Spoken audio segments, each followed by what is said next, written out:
Good evening, humans. Tyrannosaurusmoth here, and tonight we're taking a look at the Red Scare Pulgazary figure from Titanic Creations. Let's do this. Aesthetically speaking, this figure looks fabulous, and yeah, just so good. Any of you who have watched me for a while know, like, I love the red and gold color combination, and that's literally what this is. And not only that, it is translucent red, and then that metallic gold. It's so many of my favorite things. On top of that, this is a fantastic kaiju design.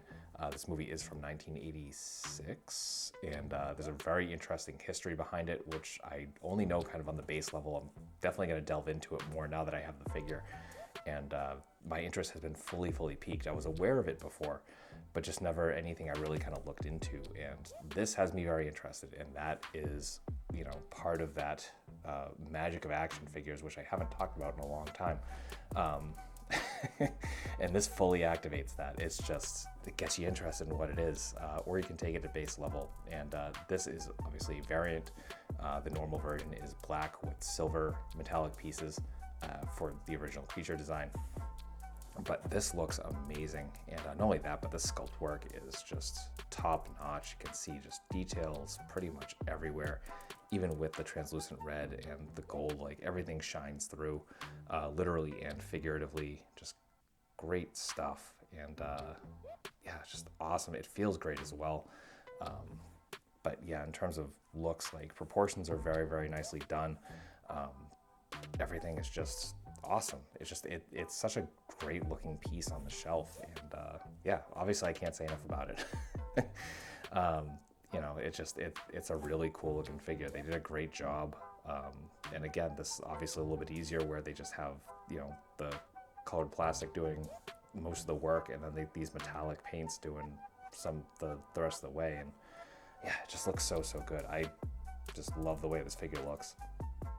Accessories here are really something else, and yeah, there's a lot going on. So let's jump in, and starting off with hands right out of the box, we do get a pair of kind of relaxed hands. Then we get a pair of fists with the claws painted on all of them, and then finally a couple of kind of clawed / gripping hands, and those are for this, which is, we get 3 sections of a train, subway. As you can see, there's a little hole there, so these all do fit together. The holes weren't the right size, so did have to do a little bit of work. I got the 2 ends, of course. So here's the middle car, which has the plugs on them, and let's see if this works now. Nope, they are a little, not rubbery, but they definitely have a lot more give. But now I've opened up a bit, so you can see they do fit together, and then they fit in those hands.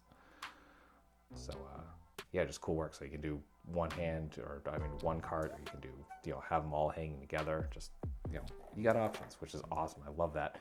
And then beyond that, we do get this kind of little Pulgazary, and I haven't seen the movie yet, though it is free on YouTube, so it's something I've got to check out sooner than later.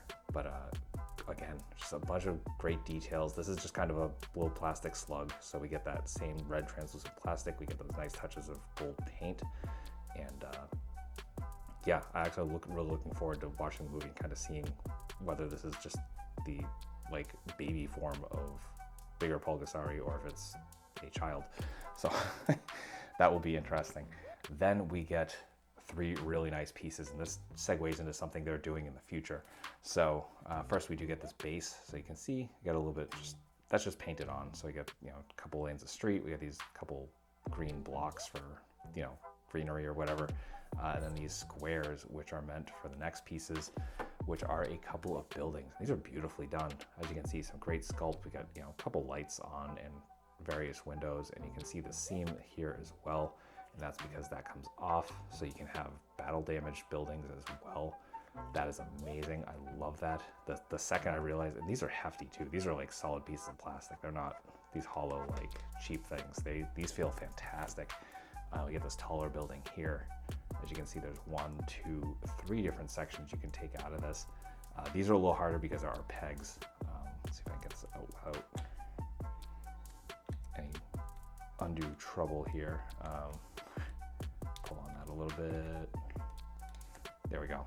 So you can see that come out, and there's even paint under there too. I mean, again, some great details. You can see the pegs right there, and even the peg holes get hidden really well because of the way it's done.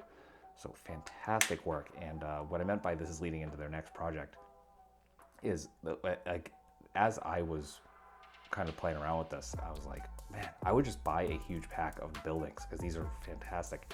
It turns out their next release is, or what they're trying to get going now, is literally a pack that's like 20 buildings and cars and military vehicles and all that. So definitely sign up for their mailing list so you can be aware of when that goes up. They're looking for 3,500 signatures, I believe, or signups for their mailing list, and that will allow them to move on to the next step. So yeah, cannot recommend it enough, and that will do it for accessories.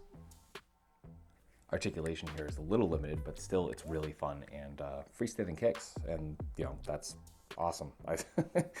Not the best looking, but it's the fact that it balances that way is pretty awesome. I've done this a couple times. It depends, if you get the position right, it'll hold this all day, but occasionally falls over. Again, just kind of working with the balance. But into the finer points of articulation, we do have I believe it's a barbell coming from the body into the head, or actually maybe it's just a ball joint, and then we get that far up. Focus on that shoulder pad. So we get about that far up, we can look about that far down. We get a little bit of tilt, we get rotation. Of course, as you can see, our jaw is articulated. Be careful. The bottom jaw, actually you can see it's kind of popping out there. The bottom jaw wasn't on when I got this. And I was like, oh no, that just doesn't have it. It was actually on the top of the box. So I don't know if it fell out in transit and just kind of ended up there, but just definitely be conscious of that if you get one.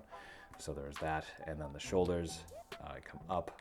If you were articulating shoulders, be sure to use all your fingers on the bicep piece itself, but we can get a perfect T. We get rotation there as well. We are limited by these spikes on the shoulders.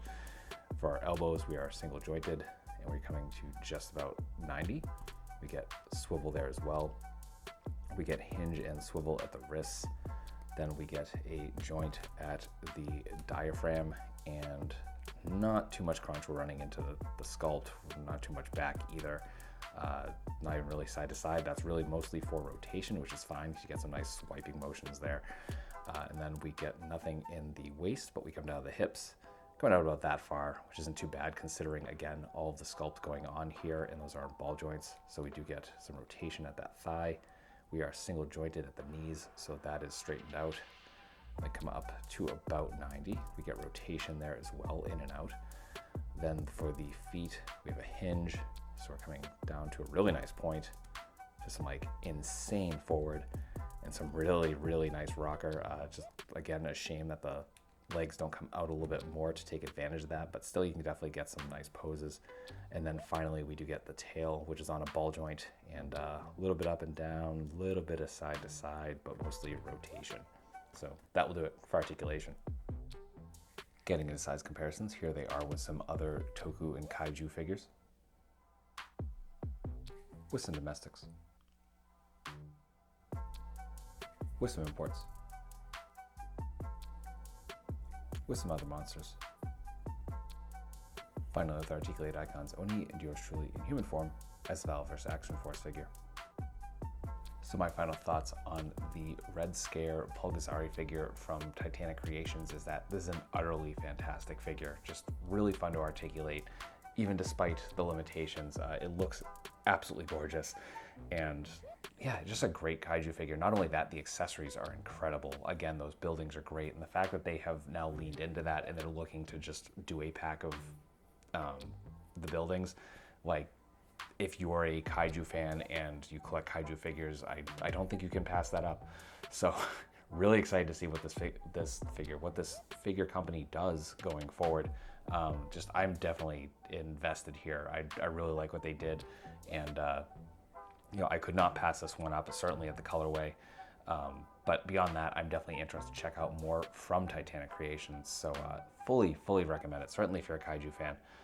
So if this appeals to you in any way, shape, or form, I highly recommend picking it up. I don't know if this version is still available. I know they do still have some of the normal Pulgazary, again, the kind of black fur and silver metallic accents. So yeah, Wish you the best of luck in picking yours up. That being said, I hope you found this review informative and somewhat entertaining. And if that's the case, hope to see you back here, because we do multiple reviews a week of action figures related to tokusatsu, dinosaurs, monsters, pro wrestling, and more. Anything that appeals to you, come on back. Let's talk some toys, just escape the world for a while. But really, at the end of the day, I just hope you're well. I hope that all of your toy dreams come true, and most importantly, I hope that you and yours stay weird, simians.